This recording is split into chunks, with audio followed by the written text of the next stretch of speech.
Start.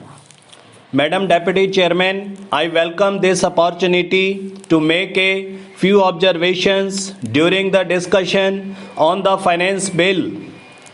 At this stage, therefore, it is better to use this opportunity to make a survey of the economic situation and find out what the present condition of the people is, whether they are satisfied, and if they are not satisfied, what the reasons are.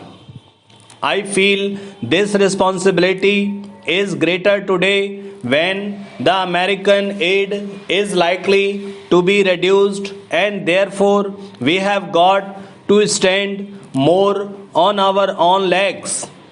When the plan was set forth, there were three sources from which we hoped to get finance for the plan, namely our own resources from the revenues, loans within the country through savings, and thirdly, foreign help.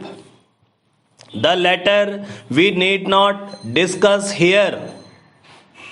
If we study the accomplishments of the plan and the resources that it has been responsible to raise, we cannot deny that our expectations have not been fulfilled, and we have therefore to find out the reasons which have led to that situation.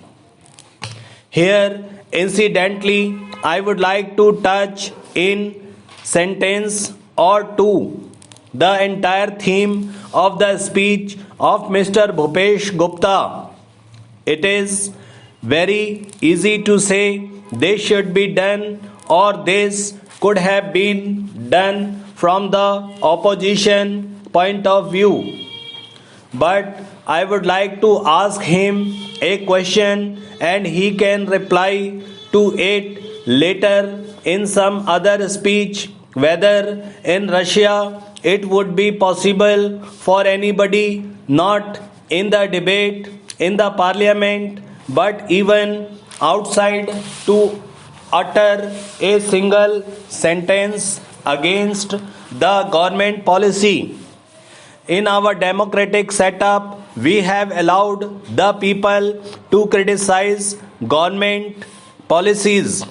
Even as Congress people, we are free to criticize the policies of the government, but the point is whether the doubts raised in the minds of the people by the people in the opposition who show their loyalty to a different setup would be conducive to create the enthusiasm that is necessary and the inspiration that is necessary to give their very best to fulfill the targets of the plan. This planned economy is really not a thing that will go successfully hand in hand with a democratic setup unless some other things are there, and they are the inculcation of a national spirit, giving a proper national education to develop a national outlook. Unless these things are done as they are in other countries like England, unless that type of spirit is created in the country by all the people of all types of views, not being allowed to create differences in doubts in the minds of the people, we cannot in a democratic setup have the success which we want, and we cannot fulfill our promises to the people. Without going further into that aspect which really came to my mind as a result of the long speech of Mr. Bhupesh Gupta, I would like to make a few suggestions so that a proper attitude towards giving of one's best to the plan and to raise the national economy. Therefore, there can be developed. I would like to make 3 or 4 points. Firstly, we have to see that we take steps to check corruption at any level, whether it is among the people in the public sector or among the officials. Then we have also to see that we give a proper type of education, rouse a proper spirit of service. We must also check the trends for inflation and also lay stress on austerity so that the people will feel that there is something at stake. I would not like to take much time of the house.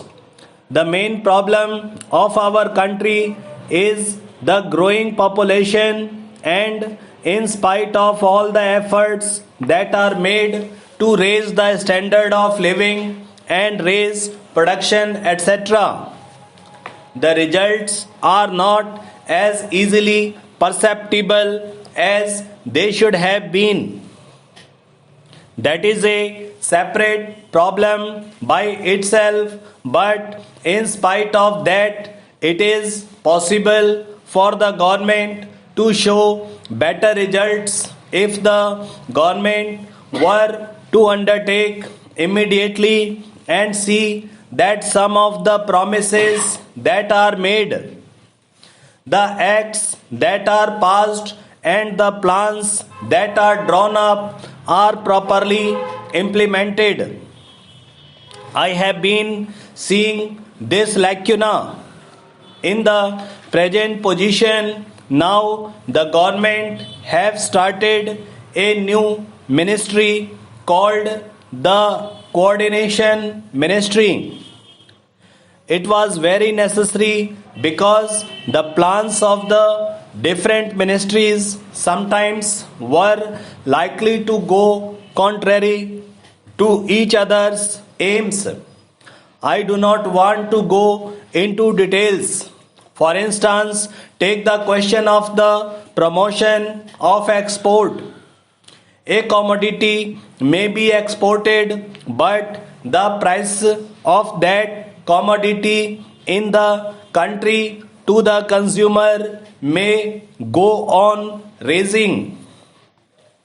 Who is to see to that? Take tea, for example. It had to be exported and nobody was there to see whether there was enough tea for consumption in the country and what was the price at which it was available to the consumer in the past.